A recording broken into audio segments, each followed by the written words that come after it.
Three, two, one. Welcome to Abundance, a podcast program about the abundance mindset. My name is Zhou Fang. I am your host. Together, we will explore the abundance mindset and practice together. Welcome aboard.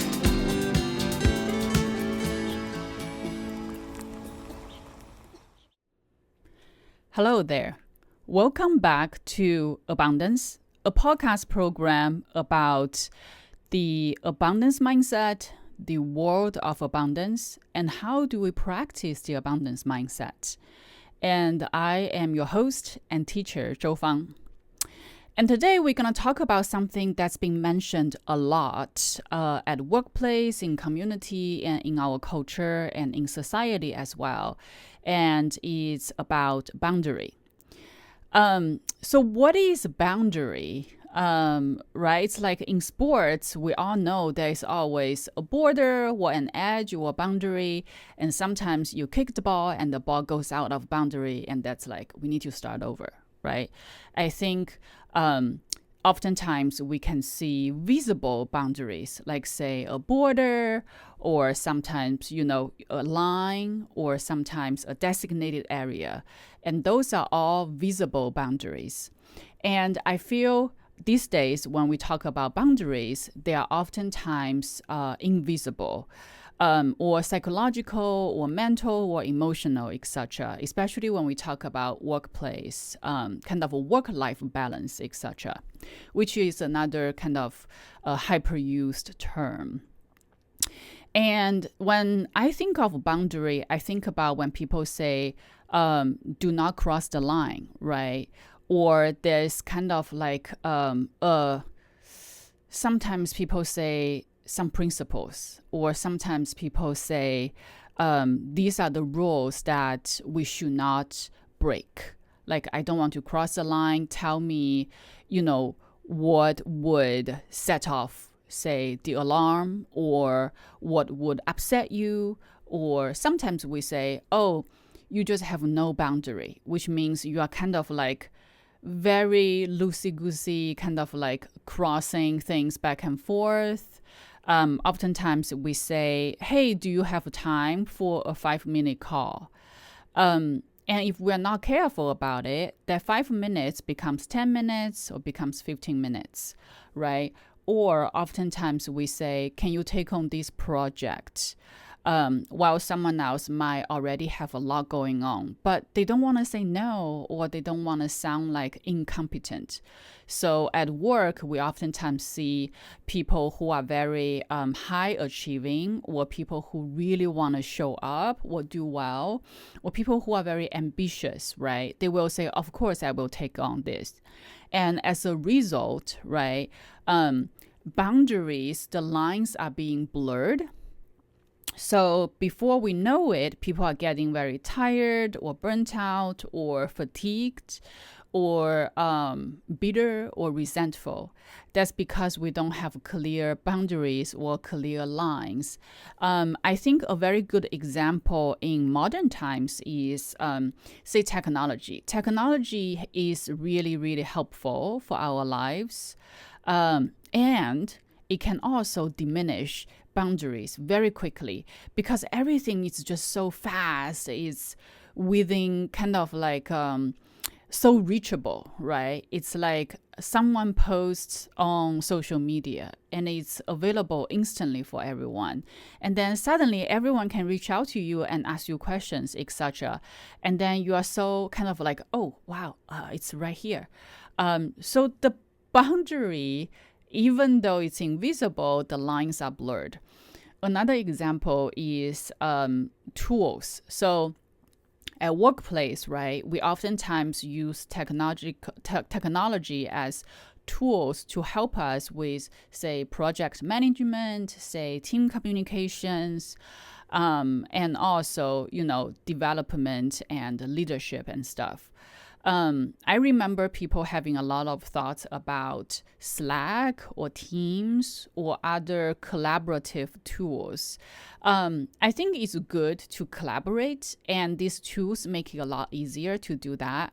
At the same time, it makes communication so instant that oftentimes we are reactive to a message, right? Or to a request or to an inquiry, or sometimes even feedback or criticism, because it's right in your face. So we become kind of reactive, or we feel like I don't even have space to process this information because I feel my team is expecting something from me right away, even like say when I'm at dinner, right? And also, Slack and Teams and some other tools kind of creates this invisible separation, because who gets to decide who's in this group and who's outside of this group? And that boundary is also blurred. And that could create, say, conflict or misunderstanding or sometimes even mismanagement, right? So that's when boundaries are not protected or even not defined and not practiced, and that could create problems. That's why I think it's very important to talk about boundaries in the world of abundance, because when we feel, our boundaries are being violated or undefined or diminished, that becomes scarcity, because I feel like almost kind of like being cornered because I cannot have more space. And we know spaciousness allows abundance, right? Spaciousness allows us to breathe, allows us to think, allows us to rest, allows us to grow, to be curious more, right? Without space or without a boundary, we are not really able to practice spaciousness and curiosity, because everything is so instant and everything is just so much. And I want to give another kind of example of why boundary is so important and good for us in the practice of the abundance mindset. And that has something to do with Chinese, my Chinese kind of culture background as well. And growing up, I learned this kind of idiom. It's called 距离产生美. So 距离产生美, the literal translation is distance creates beauty. And I will show kind of the phrase here in both Chinese and English. So we can see it's kind of a complex term, but you can see 距离 means distance. And I can interpret it here as a way to set boundary, right? To step back, to kind of creating some space and to have some line, even though it's invisible. And 产生 means creates or generates. So that's the action. So boundary actually help create beauty. And that's the very literal translation, right? 美 is beauty or something that's pleasant, something beautiful. And here I also want to kind of extend the interpretation to appreciation, to understanding, kind of like to allow space to reflect instead of react, to respond, to think, to process the information instead of just let me jump right into it, right? So it's a more pleasant experience when we have boundaries and when we interact with each other. So hopefully that is a clear picture or explanation of, from my Chinese culture perspective, why distance and boundary is really important for our abundance mindset practice, because it creates room, it creates space. It literally allows us to breathe. When we have the boundary, we feel like, oh, I'm safe here, right? And I also want to say, boundary has a lot to do with our headspace or our mental capacity. Just because we have boundaries does not mean we have to be overly protective of our space. So that's for the argument of, when everyone says, I need to protect my boundary, I need to protect my peace, that is, for a lot of people, the reason to not engage these days, right? That's like an overcorrection. So I want to say, in addition to setting and practicing boundaries, we can also think about how can we grow and expand our headspace and our mental capacity, because that's possible, right? And that also allows space and spaciousness in our life so that we can practice boundaries and practice creating more space so that we don't feel so squeezed all the time. So say someone or my family member wants me to take on this extra task, like say planning a trip or like a weekend getaway. I already feel I have a lot going on.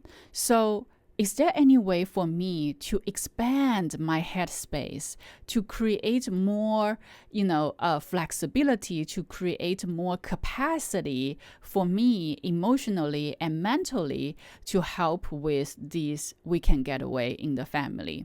So I think that's also interesting for us to explore, and we'll talk more about that later on, I'm sure. So today, our main focus is about boundary and distance and how that can create kind of ease and space and help us step back a little bit and allow room for us to think, to process information, to grow.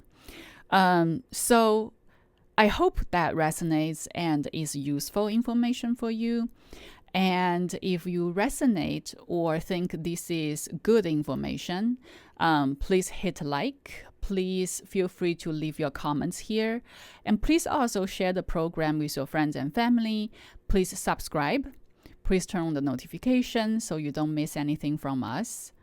And if you're compelled to, we have information in the show notes about how you can support the program. And we really appreciate your consideration and support here. So until next time, I hope you can practice your own boundary and space in your community and with each other. And thank you for watching and listening. I'll see you next time. Take care.